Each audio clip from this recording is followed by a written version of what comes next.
Envoie ton Esprit Saint, ton feu d'amour divin, déploie ton cœur et viens nous sauver. Délivre-nous de nous, délivre-nous de tout ce qui refuse en nous de t'aimer. Du sang de ton agneau, déverse en nous le flot des abondantes eaux de ton pardon. Viens inonder nos vies, restaure-nous, guéris ton Église.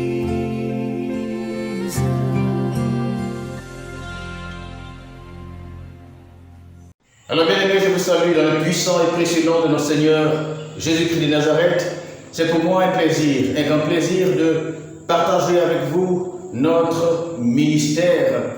Nous voulons partager avec vous surtout l'Église ce que le Seigneur nous a confié à travers notre appel. Que le nom du Seigneur soit béni et que le Seigneur vous bénisse là où vous êtes. Merci pour votre présence. Merci. Alléluia. Que la paix du Seigneur soit avec vous. Que la grâce du Seigneur vous soit accordée. Que la puissance du Saint-Esprit vous accompagne. Et que sa miséricorde soit notre partage. Nous croyons que la faveur de Dieu est pour nous. Nous croyons que la faveur de Dieu est sur votre vie, sur vos foyers, sur vos maisons, sur vos activités. Alléluia. Que le nom du Seigneur soit béni. Je suis Hérodiba du ministère Restauration de l'Église pour le réveil et le retour du Seigneur Jésus-Christ. Nous croyons que le Seigneur Jésus-Christ arrive. Nous croyons que le Seigneur Jésus-Christ est à la porte. Et ce sont ces choses que nous voulons partager, bien-aimés, avec vous. Les choses que le Seigneur nous a confiées, comme nous le disons, nous croyons que derrière un ministère, nous croyons que derrière un appel, il y a un message de Dieu.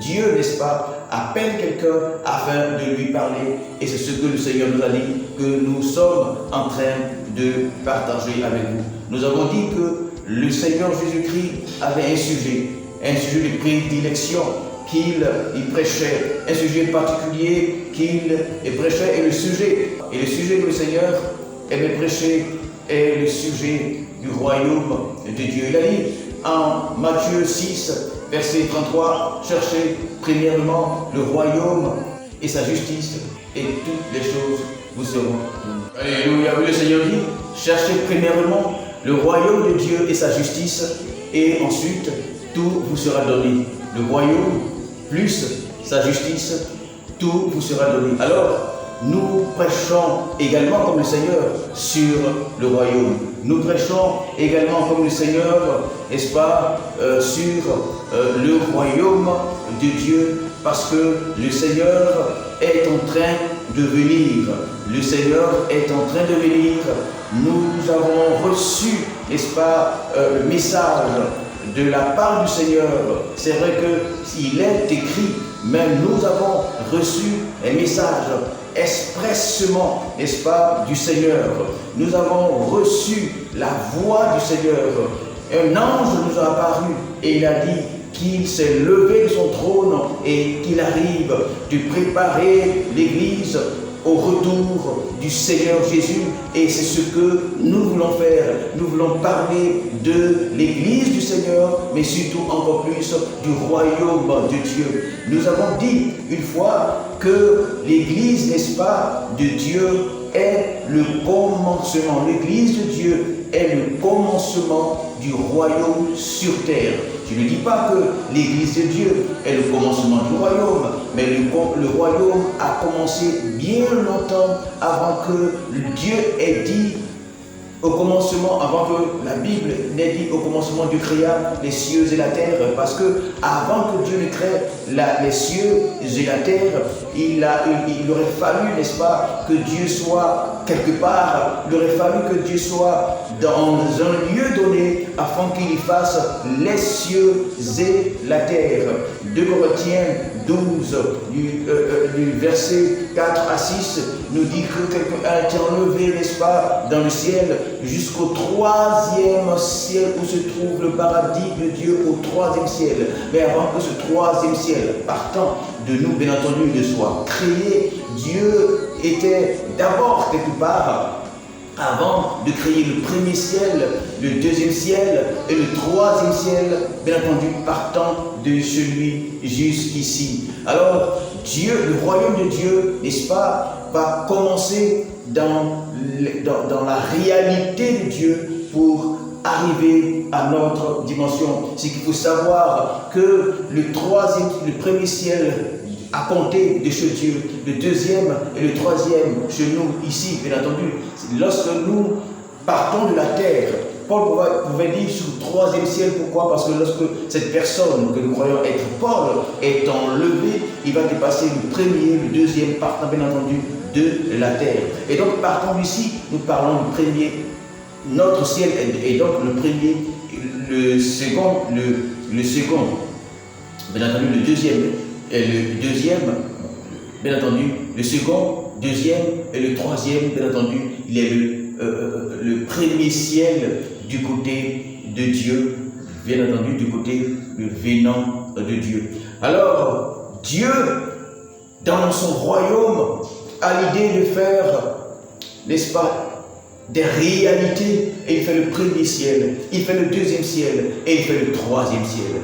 Le 2e ciel appartient non aux anges, le 2e ciel appartient à Dieu. De même, le premier ciel n'appartient pas à quelques anges que ce soit, mais le premier ciel appartient à Dieu. Notre ciel également, c'est-à-dire notre ciel que nous voyons au-dessus de nous, et notre terre appartient également à Dieu. Tous les cieux appartiennent à Dieu, toutes les créations appartiennent à Dieu, tout l'univers appartient à Dieu, le soleil, la lune, les étoiles et tous les firmaments appartiennent à Dieu. Alléluia. Alors, toute la création appartient au Créateur. Alors, Jésus, lorsqu'il vient, il nous parle du royaume de Dieu. Et il dira, cherchez premièrement le royaume de Dieu. Et nous voudrons que l'Église commence à chercher premièrement le royaume de Dieu, au-delà des diplômes, le royaume de Dieu, au-delà du travail, le royaume de Dieu, au-delà de l'or et l'argent, au-delà de Dieu,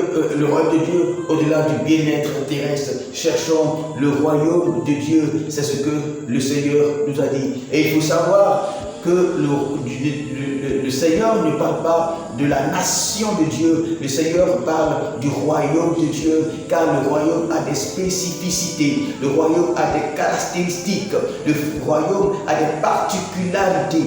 Le royaume, n'est-ce pas, a d'abord un roi, le royaume a d'abord un roi qui est honoré. Ensuite, dans le royaume, il y a les citoyens du royaume. Le royaume est également une richesse. Vous voyez, il y a également la richesse du royaume. Dans le royaume également, il y a également des territoires et des possessions. Et nous avons dit également que le royaume, n'est-ce pas, n'a pas des frontières. Nous avons dit également que les frontières du royaume ne sont pas figées. Les frontières du royaume ne sont pas fixes. Les frontières du royaume peuvent se déplacer. Pourquoi? Parce qu'un royaume conquiert, n'est-ce pas, des territoires. Un royaume conquiert des territoires, un royaume peut avancer comme regresser. Un royaume peut donc avancer ou regresser. C'est pourquoi le Seigneur Jésus dit, allez et faites des disciples. Alors, qui est le disciple? Le disciple, c'est celui qui a la nature de Christ, qui a la mentalité de Christ, qui a le niveau de Christ. Alléluia. Un disciple, c'est celui qui a la nature de Christ. Un disciple, c'est celui qui a la nature de Christ, selon qui il est dit, selon que Dieu dit, faisons l'homme à notre ressemblance, afin que l'homme domine. Faisons l'homme à notre ressemblance. Un disciple ressemble à qui? À Christ. Si Christ est Dieu, n'est-ce pas? Nous nous retrouvons, alors nous comprenons que le verset 26 de Genèse 1er est, n'est-ce pas, un parallèle à Matthieu 28, verset 19. Vous voyez qu'il dit, allez faire des nations toutes mes disciples. Or, les disciples sont ceux qui apprennent à ressembler à Christ. Les disciples sont ceux qui apprennent à devenir comme Christ et à faire, n'est-ce pas, comme Christ. Alors Christ est dans la perspective du Père qui, dans Genèse, chapitre 1er, verset 26, qui dit « Faisons l'homme à notre ressemblance, faisons l'homme à notre image, selon notre ressemblance, pour que l'homme domine. » Alors, si nous sommes disciples comme Christ, disciples de Christ, à la nature, à la mesure de Christ, nous allons forcément arriver à dominer. Et pourquoi est-ce que donc nous devons dominer? Nous devons dominer afin de récupérer des territoires, afin de récupérer des zones, afin de récupérer des dimensions, afin de récupérer des domaines pour Dieu. Si nous sommes, n'est-ce pas, à l'image, selon la ressemblance de Dieu, nous arriverons forcément à dominer, dominer pour installer le règne de Dieu et donc le royaume de Dieu. Voici en fait comment nous expliquons notre évangile, comment nous comprenons notre évangile, et c'est pourquoi nous disons que le salut n'est pas le but, car nous pouvons avoir le salut et ne pas être un disciple accompli de Dieu afin de pouvoir imposer, afin de pouvoir dominer selon la volonté de Dieu et le plan de Dieu. Par exemple, ce brigand à la croix, lorsqu'il a dit, lorsque le Seigneur reviendra dans toute sa gloire, qu'il le prenne avec lui, le Seigneur lui a dit, aujourd'hui même, tu es, n'est-ce pas, tu seras, n'est-ce pas, dans le paradis de Dieu. Mais cette personne n'était pas forcément un disciple accompli de Dieu. Alors, notre but, notre travail sur la terre dans l'Église, c'est de pouvoir travailler à atteindre la dimension de Dieu. C'est de pouvoir travailler à atteindre la dimension de Dieu. Alléluia, que le nom du Seigneur soit béni. Alléluia. Alors, c'est pourquoi nous parlons toujours de l'Église. Et dans ces derniers temps, parce que le Seigneur Jésus-Christ arrive, dans ces derniers temps, parce que le Seigneur Jésus-Christ arrive. Vous voyez, souvent nous utilisons cette expression de la venue de Jésus-Christ ou l'idée de la venue de Jésus-Christ afin de presser les gens à se convertir, ce qui n'est pas forcément mauvais. Mais en fait, si nous avons la réalité, la révélation de la venue du Seigneur, ce que nous devons faire, c'est de nous préparer. Ce que nous devons faire, c'est de nous préparer et nous devons savoir que le Seigneur Jésus-Christ dit qu'il vient prendre une église sans tache, ni ride, ni rien de semblable. Le Seigneur Jésus-Christ vient prendre une église sans tache, ni ride, ni rien de semblable. Ce qui m'intéresse dans ce verset, c'est une église. Une église. Une église ici, ce n'est pas l'église assemblée de Dieu. Une église ici, ce n'est pas l'église baptiste. Une église ici, ce n'est pas l'église réveil méthodiste ou ministère de la réconciliation ou ministère de la repentance ou ministère de la puissance de l'évangile ou ministère de la parole des derniers temps. Mais c'est l'église. L'église, il s'agit de tous les saints, de tous ceux qui sincèrement ont cru un jour à Jésus-Christ. Je dirais, tous ceux qui ont cru sincèrement au Seigneur Jésus-Christ et qui travaillent tous les jours à lui être fidèles, c'est ceux-là qui constituent l'église de Dieu. Alléluia. C'est ceux-là qui constituent l'église de Dieu. Et je dis une chose, ceux qui ont eu la révélation de la venue du Seigneur parleront forcément de l'église. Ceux qui ont reçu la révélation de la venue du Seigneur parleront forcément de l'église parce qu'ils comprendront que Jésus-Christ ne veut pas prendre un ministère. Ils comprendront que Jésus-Christ ne veut pas prendre une communauté, mais Jésus-Christ vient prendre, alléluia, tous ceux qui ont cru en lui. Alors nous devons avoir le cœur pour tous ceux qui ont cru en Christ. Nous devons avoir, n'est-ce pas, la pensée pour tous ceux qui ont cru en Christ.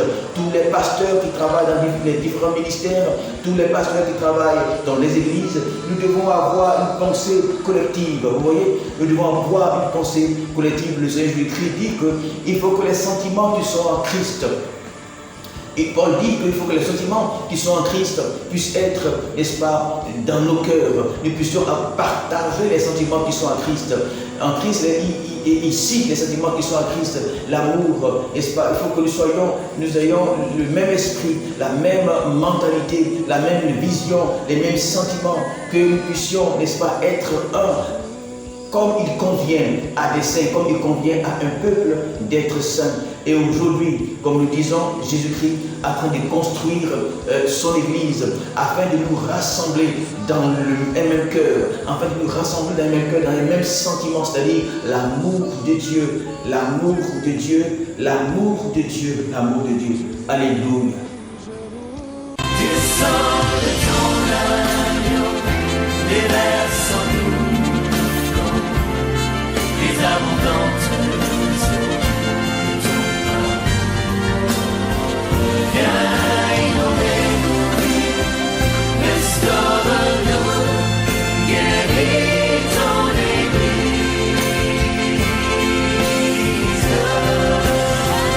Du sang de ton agneau, déverse en nous le vent des abondantes